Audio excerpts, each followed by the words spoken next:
ডালা ভেঙেছে, এটা ফলের জন্য উপযুক্ত, এটা মান থাকে ভালো পাতা সহ থাকলে। আমরা পেয়ারা বেচি প্রায় 60 থেকে 70 মণ। মধুপুরের লাল মাটি, এতে এই ফসলটা প্রচুর পরিমাণে ভালো হয়, মিষ্টি হয়। মানবদেহের জন্য অতি প্রয়োজনীয় খাদ্য উপকরণ হলো ফল, যাতে রয়েছে ভিটামিন এ, বি, সি, ই সহ বিভিন্ন প্রকার খনিজ উপাদান। এসব ভিটামিনের একটি বড় অংশ থাকে পেয়ারার মধ্যে।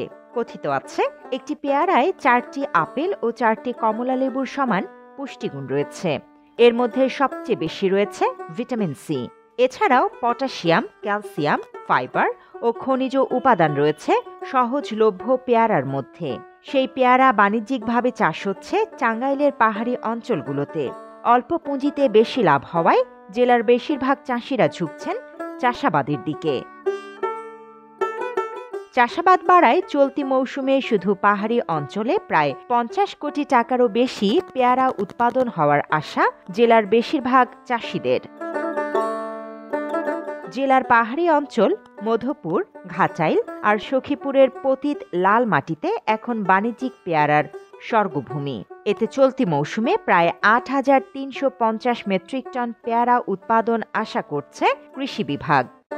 মধুপুরের লালমাটির পেয়ারা খুব ভালো, এটা চাহিদা বেশি আছে, এটা আমরা বিক্রি করে আরাম পাই। বিভিন্ন জায়গায় আমরা পাইকারি ছিল, কাস্টমারও খাইয়াও ভালো বলে।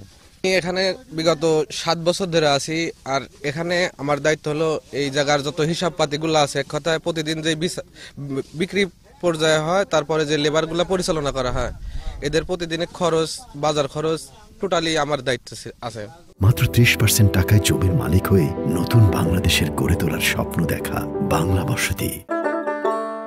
লাভবান বেশি হওয়ায় বর্তমানে এ অঞ্চলের চাষিরা বেশিরভাগই ঝুঁকছেন উন্নত জাতের পেয়ারা চাষে। এর মধ্যে বাড়ি 1, বাড়ি 2, বাড়ি 3, বিশেষ করে থাই 3 জাতের পেয়ারা কৃষকদের জন্য রীতিমতো আশীর্বাদ হয়ে যেন আসে। এই জাতের পেয়ারা গাছের চারা লাগানোর কয়েক মাসের মধ্যেই ফল আসায় খুশি থাকেন চাষিরা। এটা বছর 8 মাসে বিক্রি করুন যায়, 4 মাস সপ্তাহে। পেয়ারাটা জাত হইল থাই 3, এবং এই পেয়ারাটা যদি ঠিকঠাক মতো করুন যায় তাহলে বছরে 1-2 কোটি টাকা বিক্রি করুন যায়। এই বছর পেয়ারা আবহাওয়ার কারণে মোটামুটি ইনশাল্লাহ ভালো হয়েছে, তো আশা করা যায় যে 1-2 কোটি টাকা বিক্রি করা যাবে, খুবই ভালো। এরা সব এই জায়গাতেই এরা কিনে নিয়ে যায়, মানে বিভিন্ন জায়গাতে আসে সব পাইকার। পেয়ারা খুব ভালো মিষ্টি, এই পেয়ারাটার খুবই চাহিদা, এখন 50 জন শ্রমিক আছে। জেলার পাহাড়ি বাগানগুলো থেকে প্রতি কেজি পেয়ারা বিক্রি হচ্ছে 60 থেকে 70 টাকায়। এমনকি স্থানীয় চাহিদা মিটিয়েই রাজধানী সহ দেশের নানা প্রান্তে ছড়িয়ে যাচ্ছে টাঙ্গাইলের সুস্বাদু এসব পেয়ারা। চাহিদা সম্পন্ন হওয়ায় কৃষি বিভাগের পক্ষ থেকে পেয়ারা চাষিদের সব ধরনের সহায়তা দেয়া হচ্ছে বলে জানিয়েছেন এই কর্মকর্তা।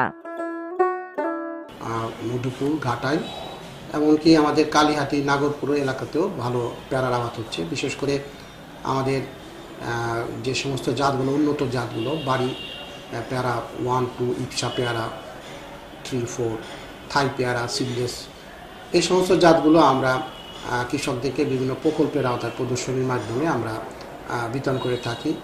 আর তাছাড়া বিভিন্ন উদ্যমী বা উদ্যোক্তা হিসেবে তরুণ যারা শিক্ষিত ছেলেমেয়েরা আছে, তারা কিছু পতির জমি তারা লিজ নিয়েও কিন্তু এই পেয়ারা বাগান করছে। তো এতে করা হয় কি যে আমরা কিছু টেকনোলজি তাদেরকে শিখিয়ে দিই, যাতে করে তারা সারা বছর এখান থেকে পেয়ারাটা আহরণ করতে পারে। চলতি মৌসুমে টাঙ্গাইলের 936 হেক্টর জমিতে পেয়ারার চাষ হয়েছে। সব মিলিয়ে চলতি মৌসুমে টাঙ্গাইল জেলা থেকে পেয়ারা বিক্রি করে 50 কোটি টাকারও বেশি আয়ের আশা জেলার চাষিদের। Desk report, Bangla addition.